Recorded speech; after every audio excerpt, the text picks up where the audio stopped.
இன்னொரு நாள் ஆட்சியை நீங்க எப்படி நீங்க பாக்குறீங்க? 100 நாள் ஆட்சியில் வந்து இப்போ அவங்க கொடுத்த வாக்குறுதிகள் வந்து செயல்படுத்த முடியாது. இப்போதைக்கு உடனே செயல்படுத்த முடியாங்கிறது என்னோட கருத்து. ஆரம்பத்தில் சொன்னேன், உடனேலாம் பண்ண முடியாது. அப்புறம் அவங்க செயல்படுத்தாங்க நம்பிக்கை இருக்குது. ஆனால் அதுக்கு பட்ஜெட் வந்து பெரிய தடையாக இருக்கும். அவங்க சொன்ன 2500 வந்து இப்போ மாதம் வந்து 2500 கொடுத்த அப்படின்னு சொன்னது வந்து மக்கள் குடும்பத்தினர் ரொம்ப ஆவலாக எதிர்பார்த்தாங்க. அது வரல அப்படிங்கிறது அவங்க குடும்பத்தில் எல்லாத்துக்குமே ஒரு ஒரு அதிருப்தி தான் இருக்காங்க. எனக்கு பிடிச்சிருக்கு. ஏன்னா இன்ஸ்டண்டா நிறைய சேஞ்சஸ் நாங்களே பாக்குறோம். விஜய் சார் வந்ததுக்கு அப்புறம் தான் பொலிட்டிக்கலா நிறைய அவேர்னஸ் இந்த மாதிரி எங்களை மாதிரி யங்ஸ்டர்ஸ்க்குலாம் நிறைய பாக்குறதுக்கான வாய்ப்பு கிடைச்சிருக்கு. சட்டசபை பாக்குறோம், என்ன நாட்டுல என்ன பிரச்சனை நடக்குன்னு இம்மீடியட்டா எங்களுக்கு தெரிய வருது. அதுவும் இப்போ இந்த பஸ் இல்லாத ஒரு பஸ் போறது, இந்த கல்குவாரி மூடினது, இந்த ஓலர்ல வந்து நிறைய இடத்துல வந்து லஞ்சம் வாங்குறது இல்லைன்னு சொல்றது, அது எல்லாமே எங்களுக்கு பார்க்க முடியுது, காதால கேட்க முடியுது. இதுக்கு முன்னாடி நாங்க இதை பத்தி எல்லாம் பெருசா கவனமும் எடுத்தது இல்ல. நம்ம அப்பா அம்மாங்களே சொல்லுவாங்க, இங்க அது ஒரு கவர்மெண்ட் எக்ஸாம் போனாலும் லஞ்சம் வேணும் அது வேணும்னு. இப்ப நல்லா குறையுதுன்னு நம்ம ட்விட்டர்ல அந்த நல்ல அரசியல் தெரிஞ்சவங்களே சொல்லும் போது நமக்கு கொஞ்சம் சந்தோஷமா தான் இருக்கு. நிறைய சேஞ்சஸ் பார்க்க முடியுது எங்களால. ஆண்ட கட்சியில இருந்து நாங்க புதுசா மாற்றத்தை தருவோம்னு சொல்லி வந்திருக்காங்க. பட் அப்படி இது வரைக்கும் இந்த சட்டம் ஒழுங்கு பிரச்சனை இதெல்லாம் பத்தி பார்க்கும்போது எதுவுமே அப்படி நடந்த மாதிரி ஒரு இது இல்லை. 100 நாளுக்குள்ள ஒன்றும் சொல்ற அளவுக்கு இன்னும் டைம் இல்லை. பட் என்னை பொறுத்த வரைக்கும் அவ்வளோ சாட்டிஸ்ஃபைடா இல்லை. ஈவிலாம் எக்கு தப்பா ஏறி நிற்கிது. இப்போ அது வந்து அது சம்மந்தமாக வந்து மறுபடியும் கணக்கு பண்ணோம் அப்படின்னு சொன்னாங்க. ஆனால் அந்த நடவடிக்கை ஒன்றும் எடுக்கலை. அது பழைய பிள்ளை தான் கட்டுற மாதிரி இருக்குது. போய் கேட்டோம்னா கட்டிட்டு போங்க அப்படிங்கிற மாதிரி சொல்கிறாங்க. சரி, அவங்க என்ன விதத்தில் கணக்கு பண்ணுறாங்க அப்படின்னு தெரியல. நான் வந்து கணக்காளர்களை குறை சொல்கிறதா இல்லை இல்லை அவங்களுக்கே ஒரு அவங்களுக்கு தனியாக என்ன தகவல் கொடுத்து எந்த மாதிரி கணக்கு பண்ணுங்கன்னு சொல்லியிருக்காங்களா அப்படின்னு தெரியலண்ணே. இது வந்து உள்ள என்ன அப்படிங்கிறது தெரியலண்ணே. மாற்றம் உண்மையிலே வந்திருக்கா? மாற்றம் ஒரேடியா வராதுன்னு அவரே சொல்லிட்டாரு. அதுக்கான ஸ்டெப் எடுத்திருக்காங்க. அதுக்கு அவங்க உண்மையா இருக்கிறாங்கன்னு நான் நம்புறேன். இல்லை சார், இதுக்கு முன்னாடி ஆண்ட ஆட்சிகள் எப்படி இருந்ததோ அதே தான் இப்போ கண்டினியூ ஆகிட்டு இருக்கு. இன்னும் சொல்லப்போனால் அதோட ஒருபடி மோசமாக தான் இருக்கு.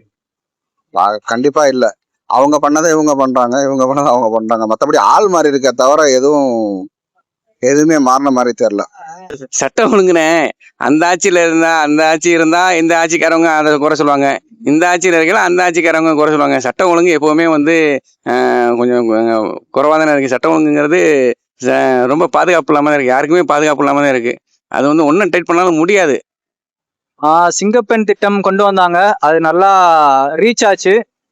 இனிஷியல் ஸ்டேஜ்ல நிறைய பார்க்குற மாதிரி இருந்துச்சு அந்த வேன்ஸ். இப்போ அவ்வளோக்கு இன்னும் நான் பார்க்கல. பட் இன்னும் அது அவங்க எஃபெக்டிவா அதை ரெகுலரா அதை வாட்ச் பண்ணணும்னு ஆசைப்படுறேன். கேள்விக்குறிதான்.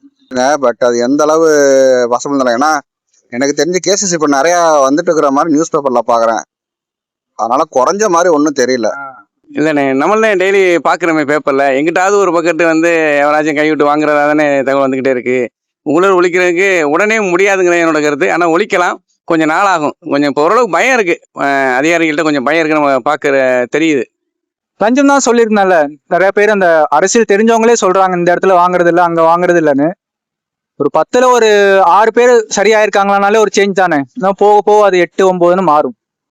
போதைப் பொருள் ஒழிப்பு வந்து அது அதை ஒழிக்கிறது ரொம்ப கஷ்டம் தான் நான் நினைக்கிறேன். ஆனா அதுக்கான ஸ்டெப்ஸ் வந்து அவங்க ரொம்ப சிவியரா எடுக்கணும். ஆட்சிக்கு வந்தோன்னே நிறைய எவ்வளோ நிறைய அது கரெக்டா எக்ஸாக்ட் நம்பர் தெரியல, நிறைய இதை கொளுத்துனாங்க. லஞ்சம் ஒழிப்பு வந்து அது சொல்லிக்கிறது பேச்சளவில் இருந்தாலும் செயலளவில் இல்லை. போதை ஒழிப்பும் அதான் முன்ன இருந்ததை விட இப்போ இன்னும் அதிகமாக தான் இருக்கிறத விட ஒன்றும் குறையில.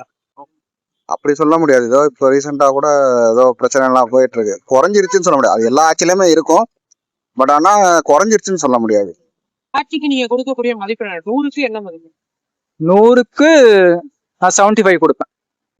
டிவிக்கு ஆட்சிக்கு மார்க்கு கொடுக்குறோம்னானே அந்த அமைச்சர்கள்லாம் இப்போ இருக்காங்கல்ல, எல்லாமே சிறு வயசு அமைச்சர்கள் இருக்காங்க.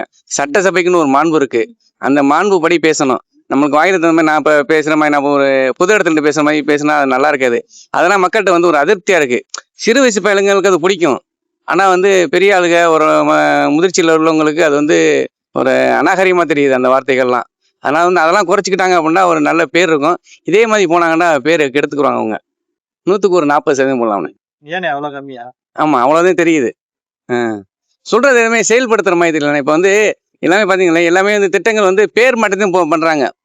புதுசான திட்டங்கள் எதுவுமே கிடையாது. எல்லாமே பெயர் மாற்றி இது பண்ணுறாங்க தவிர புதுசாக ஒன்றும் திட்டங்கள் ஒன்றும் கிடையாது. சிங்கப்பெண் படையினா வச்சாங்களே, அதெல்லாம் வந்து எந்த அளவுக்கு செயல்படுது அப்படிங்கிறது தெரியல நம்மளுக்கு. இன்னொரு டு 10 கொடுக்கலாம். ஆனால் மாற்றம்னு சொல்லி வந்திருக்காங்க. அது அவங்க சொன்னதை அச்சீவ் பண்ணியிருக்காங்க. பட் இன்னும் 5 வருஷம் போனால் தான் தெரியும் அப்படின்றது. மதிப்பெண் கொடுக்குற அளவுக்கு இன்னும் பாஸ் மார்க் கொடுக்குற அளவுக்கு இன்னும் பாஸ் மார்க் கொடுக்குற அளவுக்கு இன்னும் வரல. இன்னும் டைம் இருக்குல்ல. பட் பார்ப்போம், இன்னும் ரொம்ப ஏர்லியராக சொல்லிட முடியாது. அவங்க இன்னும் ஏதாவது பண்ணுறாங்களான்னு பார்ப்போம். பட் ஆனால் இன்ன வரைக்கும் ஒன்றும் அவங்க சொன்னதை எதுவுமே செய்யலை. டைம் கொடுப்போம். டைம் கொடுத்து அவங்க ஏதாவது பண்ணுறாங்களான்னு பார்ப்போம். அதுக்கப்புறம் எதாக இருந்தாலும் சொல்லலாம். ஏன்னா எடுத்த உடனே நம்ம வந்து சொல்லிட முடியாது. அவங்களுக்கும் கொஞ்சம் டைம் கொடுப்போம். இன்னொரு 6 months பார்ப்போம். பார்த்ததுக்கப்புறம் எல்லாம் கொஞ்சம் சாட்டிஸ்ஃபைடாக இருந்தால் அதுக்கப்புறம் சொல்லலாம். டிவிக்கு அவங்களோட வாக்குறுதிகள்லாம் நல்ல வாக்குறுதி இல்லை, அதை செயல்படுத்தினா போதும். ஆனால் செயல்படுத்துறதுக்கு இந்த 5 ஆண்டுகள் பத்தாது அப்படின்னு நினைக்கிறேன். ஏன்னா இப்போ 3 மாதம் ஆக போகுது. 3 மாதத்துலேயே அவங்க புதுசாக எந்த ஒரு திட்டங்களையும் செயல்படுத்த முடியல அவங்களால. காவிரி பிரச்சனை கூட அவங்க ஒன்றும் வெளிப்படையாக எதுவுமே பேச மாட்டேங்கிறாங்க. மற்ற எதிர்கட்சி எல்லாமே பேசுகிறாங்க, இவங்க போய் ஒன்றுமே இது வரைக்கும் வாய் திறந்து எதுவும் பேச முடியாமல் இருக்காங்க.